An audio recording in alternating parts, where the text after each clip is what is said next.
बहुत समय पहले की बात है। गिरजापुर नाम के गांव में एक छोटा सा परिवार रहता था। उस परिवार में गिरधारी लाल, उसकी पत्नी शांति और बेटा पवन रहते थे। पवन अब जवान हो गया था, इसलिए उसके माँ बाप उसके लिए लड़की ढूंढ रहे थे। जल्द ही पवन की शादी प्रीति से हो जाती है। प्रीति अपने ससुराल में बड़ी ही खुश होती है, पर एक दिन पवन जब ऑफिस से आता है तो बड़ा ही परेशान दिख रहा होता है। अरे, आप आ गए, मैं आपके लिए चाय बना दूं? पवन प्रीति की बात का कोई जवाब नहीं देता। प्रीति दोबारा पवन से चाय के लिए पूछती है, पर पवन फिर से जवाब नहीं देता और बड़ा ही परेशान दिख रहा होता है। क्या हुआ जी? मैंने आपसे 2 बार चाय के लिए पूछा पर आपने जवाब नहीं दिया और आप कुछ परेशान भी लग रहे हो। क्या बात है? अरे प्रीति, क्या बताऊं, आज ऑफिस में कुछ ठीक नहीं हुआ। पर हुआ क्या, ये तो बताओ। हमारे ऑफिस की हालत कुछ ठीक नहीं है, इसलिए सब लोगों की सैलरी आधी कर दी है।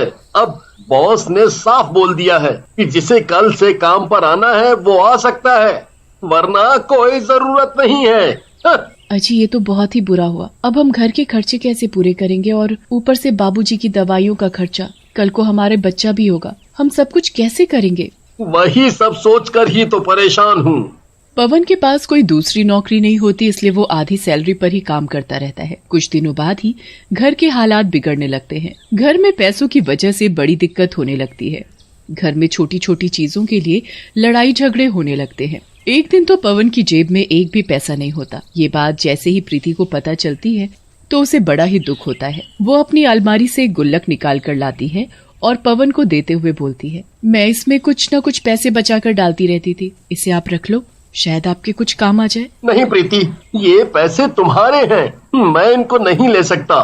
तुमने कितनी मुश्किलों से इनको जोड़ा है, ये तुम अपने पास ही रखो। प्रीति के काफी जिद करने के बाद भी पवन वो गुल्लक नहीं लेता। उसके बाद प्रीति बाहर जाकर खाने की तैयारी करने लगती है। अचानक वहाँ प्रीति की एक सहेली आ जाती है। प्रीति, ओ प्रीति, देखना ये क्या हो गया? क्या हुआ राधा, क्यों इतना परेशान हो? देखना प्रीति, मुझे आज शादी में जाना है और मेरी ये ड्रेस दरवाजे में अटक कर फट गई। अब मैं क्या करूं, क्या पहनूं? अरे तू परेशान मत हो, मैं इसे ठीक कर दूंगी। सच में तू बहुत ही अच्छी है और मुझे पता था तू ये कर सकती है, इसलिए तो मैं तेरे पास आ गई। प्रीति अंदर से सुई धागा लेकर आती है और राधा की ड्रेस को ठीक ही नहीं बल्कि और भी ज्यादा सुंदर बना देती है। राधा तो खुशी से पागल ही हो जाती है और प्रीति को 200 रुपए देती है। नहीं नहीं, मैं ये तुझसे कैसे ले सकती हूँ, ये तो बहुत कम है प्रीति, तूने मेरा काम कर दिया वही बड़ी बात है। ये पैसे तेरी मेहनत के हैं और तुझे रखने ही पड़ेंगे। राधा पैसे ले लेती है और उसे अंदर ही अंदर बड़ी खुशी हो रही होती है कि वो 200 रुपए से घर का कुछ सामान ले आएगी। राधा के जाने के बाद प्रीति की सास शांति प्रीति से बोलती है, तुम्हें सिलाई भी आती है? तुमने कभी बताया नहीं। हाँ माँ, मैंने थोड़ी बहुत सीखी थी। अगर तुम चाहो तो तुम कुछ सिलाई का काम शुरू कर सकती हो, मैं भी तुम्हारी कुछ मदद कर दिया करूँगी। क्या सच में? मैं तो हमेशा से सिलाई करना चाहती थी, मुझे तो सिलाई करने का बहुत शौक है। ये तो अच्छी बात है, तुम हमें पहले बता देती तो हम तुम्हें कभी नहीं रोकते। खैर, जो हो गया सो हो गया, अब तो हमें सिलाई मशीन लेनी होगी। पर उसके लिए पैसे कहाँ से आएंगे? प्रीति को तभी अपनी गुल्लक का ध्यान आता है। वो जल्दी से अंदर जाकर अपनी गुल्लक ले आती है। इसमें मैंने कुछ पैसे जमा किए हैं और अभी मेरी सहेली भी मुझे 200 रुपए देकर गई है। सारे पैसे मिलाकर देखते हैं कि कितने पैसे बनते हैं। प्रीति अपनी गुल्लक तोड़ देती है और उसमें से सारे पैसे निकाल कर गिनने लगती है। कुल मिलाकर प्रीति के पास करीब 2000 रुपए हो जाते हैं। उसके बाद वो अपनी सास के साथ सिलाई मशीन लेने जाती है। वो एक सिलाई मशीन की दुकान पर पहुंचते हैं। भैया, ये सिलाई मशीन कितने की है? ये 5000 रुपए की है। 5000? भैया, क्या कोई सस्ती सिलाई मशीन नहीं मिलेगी? कितनी सस्ती? आपको कितने तक की मशीन लेनी है, आप बताओ। 2000, हमारे पास इतने ही पैसे हैं। इतने पैसों में नई मशीन तो आप भूल ही जाओ। हाँ, मेरे पास कुछ पुरानी सिलाई मशीन भी हैं, आप उसमें से कोई लेना चाहती हो तो देख लो। ऐसा है तो फिर पुरानी मशीन ही दिखा दो। दुकानदार प्रीति और उसकी सास को अंदर लेकर जाता है। वहाँ बहुत सी पुरानी मशीन रखी होती है, पर वहाँ एक बिल्कुल नई मशीन भी रखी होती है। अरे, क्या ये मशीन भी पुरानी है? जी, आज ही इसे कोई बेच कर गया है, बिल्कुल नई मशीन है, मैं आपको 2000 में दे दूंगा। हाँ हाँ, यही दे दो। हाँ माँ, ये सबसे अच्छी है, इसे ही ले लेते हैं। शांति और प्रीति सिलाई मशीन लेकर घर आ जाते हैं। वो लोग इस बात से बड़े ही खुश होते हैं कि इतनी अच्छी सिलाई मशीन उन्हें इतने सस्ते में मिल गई, पर उन्हें क्या पता था कि ये मशीन एक आफत लाने वाली है। प्रीति उस सिलाई मशीन को अपने कमरे में रख देती है। वो रात को पवन को भी अपनी सिलाई मशीन दिखाती है। पवन भी प्रीति की खुशी देखकर बड़ा खुश हो जाता है। उसके बाद पवन सो जाता है, पर प्रीति एक कपड़ा लेकर सिलाई मशीन को अच्छे से साफ करने लगती है। सफाई करने के बाद वो उस मशीन को चलाकर देखने लगती है कि उसमें कुछ कमी तो नहीं।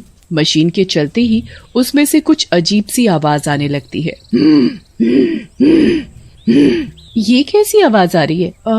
लगता है इसमें तेल डालना पड़ेगा। अभी मैं सो जाती हूँ, कल बाजार जाकर मैं तेल ले आऊंगी। आधी रात को जब घर के सभी लोग सो रहे होते हैं, तभी सिलाई मशीन में से एक चुड़ैल बाहर आती है।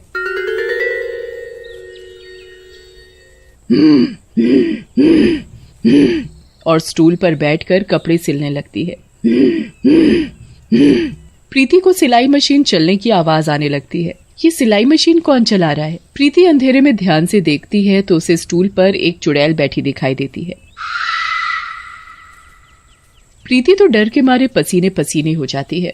उसकी हिम्मत ही नहीं होती कि वो चिल्लाकर किसी को बुला ले। वो बस उस चुड़ैल को देखती रहती है। उसे समझ भी नहीं आ रहा होता कि आखिर चुड़ैल उसकी सिलाई मशीन के साथ क्या कर रही है।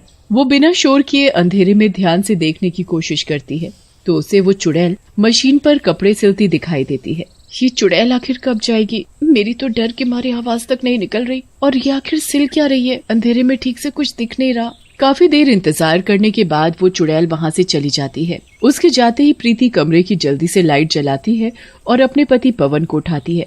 अरे जल्दी उठो, जल्दी जल्दी। क्या है प्रीति, तुम भी ना ऐसे चिल्ला रही हो जैसे कोई भूत देख लिया हो। भूत नहीं, चुड़ैल। चुड़ैल को देखा मैंने।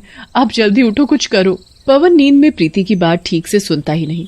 प्रीति उसे जगा जगा कर थक जाती है और पवन तो उठने का नाम ही नहीं लेता। प्रीति भी फिर थक हार कर सो जाती है। सुबह जैसे ही प्रीति उठती है तो वो देखती है मशीन पर जो कपड़ा रखा हुआ था उसकी जगह एक बहुत ही सुंदर ड्रेस रखी हुई है। अरे वाह, ये कितनी खूबसूरत ड्रेस है, पर ये ड्रेस आई कहाँ से? और जो मैंने यहाँ कपड़ा काट कर रखा था वो यहाँ से कहाँ चला गया? ओह, कहीं वो चुड़ैल रात को यही तो नहीं सिल रही थी। प्रीति तो इस बात से बड़ी खुश हो जाती है क्योंकि बिना मेहनत किए उसे एक इतनी सुंदर ड्रेस मिल जाती है, जिसके बदले उसे काफी अच्छे पैसे मिलते हैं। अगले दिन प्रीति के साथ फिर से वही सब होता है।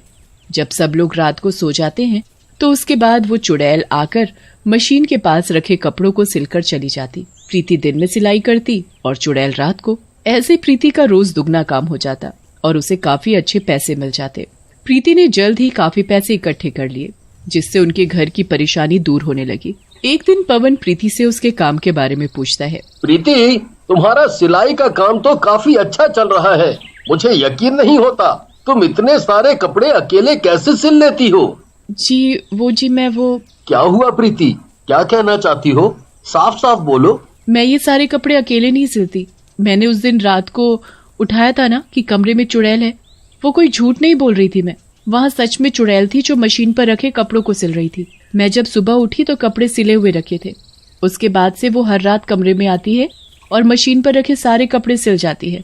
ऐसे मैं दुगना काम कर पाती हूँ। इसमें मेरे अकेले की मेहनत नहीं है। मुझे तो यकीन ही नहीं हो रहा कि हमारे घर में एक चुड़ैल आती है और तुमने हमें बताया भी नहीं। मैंने इनको बताया था, पर ये इन सब बातों पर यकीन नहीं करते। मैंने फिर सोचा कि थोड़े घर के हालात सुधर जाएं तो बता दूंगी। चलो अब छोड़ो जो भी हुआ, पर भला हो उस चुड़ैल का जिसकी मदद से हमारे दिन अच्छे हो पाए। जी माँ जी। अच्छा, एक काम करो, आज तुम उस चुड़ैल के लिए एक सुंदर से कपड़े बनाकर मशीन पर रख देना, उसको अच्छा लगेगा। हाँ माँ जी, ये तो अच्छी बात है। प्रीति उस दिन चुड़ैल के लिए बहुत सुंदर कपड़े सिलकर मशीन पर रखकर सो जाती है।